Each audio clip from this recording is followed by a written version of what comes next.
Hey, what's going on guys? Acer John here, and today we're going to be going over the This Week at Bungie for July 23rd, 2020, and also we're going to be going over some leaked Solstice of Heroes information. So, let's just jump right into it. So, to start off, Bungie actually had a Beyond Light gameplay trailer shown off at the Xbox Games Showcase today, which I will now roll the trailer for you.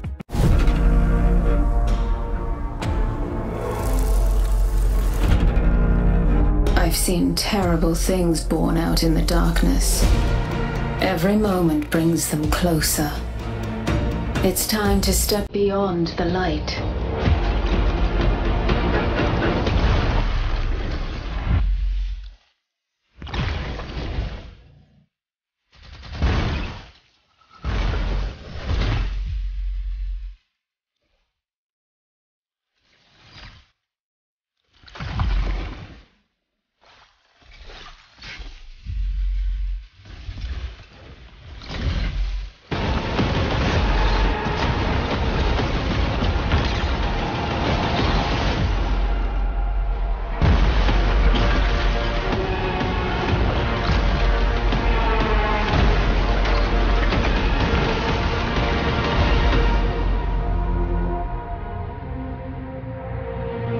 So yeah, pretty exciting trailer. We saw many new gameplay elements and many new looks at the new supers and subclass abilities and everything. Also during the Xbox Games Showcase, Bungie also mentioned that Destiny 2 would be coming to Xbox Game Pass. Now, Destiny 2 is already a free-to-play game, but with the Xbox Game Pass subscription, you'll actually be able to get Forsaken and Shadowkeep starting in September, and Beyond Light when it releases in November. Now, to anyone who thinks that they got scammed for pre-ordering, you technically didn't, because by getting it through the Xbox Game Pass, you do not get access to the pre-order bonuses with Beyond Light, and also you do not get to keep Beyond Light permanently. With that being said, I still highly recommend pre-ordering it because you do get access to the No Time to Explain exotic pulse rifle. Also during this Xbox Game Showcase, Bungie announced that a version of Destiny 2 that is being optimized for Xbox Series X, which will include 4K resolution and 60 FPS, will be coming. Shortly after Bungie released that information, they also released an FAQ. Some important things to note from this is that they state there is no exclusivity when it comes to Xbox, whether it be to content or releasing first, there is zero exclusivity. They also state that seasonal content, like the Seasonal Pass, is not part of Game Pass. They also state that once it leaves Xbox Game Pass, you will no longer have access to the expansions, and that you will not be able to access pre-order bonuses for Beyond Light. Next up, Bungie mentions that they're going to be doing a deep dive on the Prophecy Dungeon. This will happen on Bungie's Twitch channel, twitch.tv/Bungie, on Tuesday, July 28th at 10 AM Pacific Time. Next up, Bungie talks about beaver errors. Now, if you've been playing on the East Coast of America, you've noticed in recent seasons that beaver errors have been at an all-time high. In this part of the TWAB, they mention what was causing the issue, how it was causing the issue, and what they've done to fix it.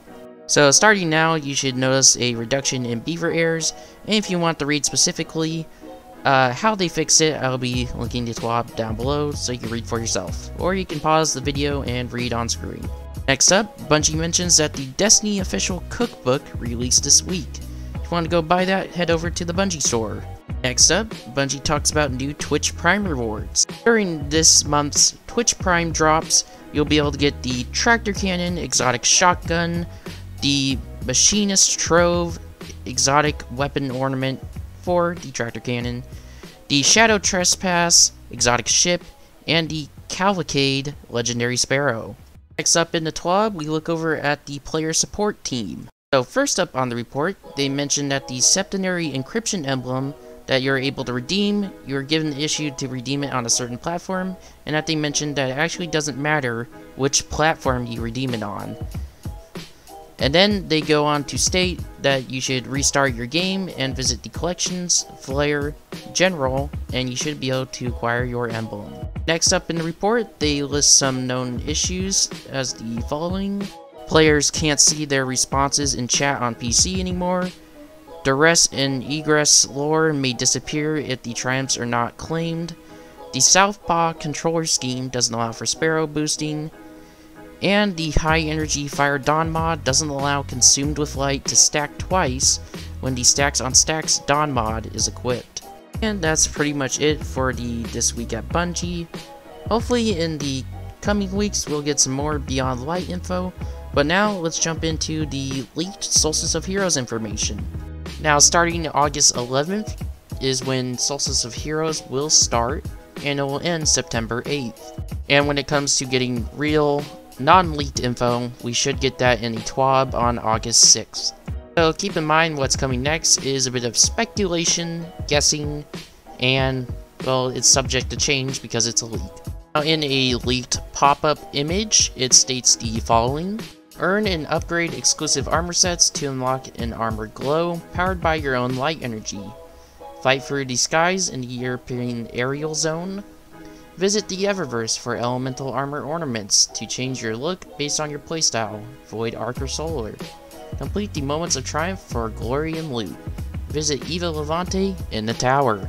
Now, generally how Solstice of Heroes works is you're given a green set of armor, which you then complete objectives to upgrade to a blue set of armor, which has even more objectives, which you complete and upgrade to a purple set of armor, and then at the end you're able to do really hard objectives to masterwork it. Although, what it seems this year, instead of masterworking it, we're just going to get what seems a generic glow to unlock on our armor. Now if I had to guess, this glow is probably going to be just a generic white glow, or it could be a glow that changes depending on what your subclass is.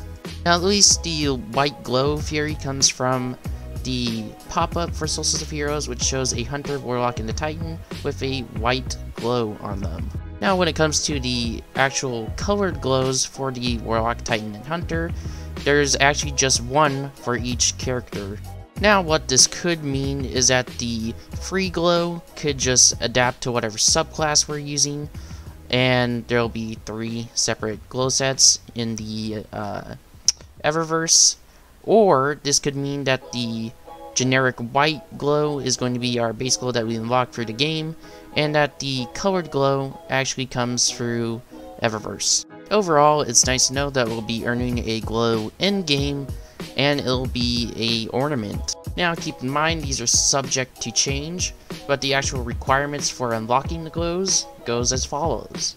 To get it for the helmet, you must complete 1 Nightfall Ordeal on Master difficulty. To get it for the gauntlets, you must complete 1 Nightmare Hunt on the Moon.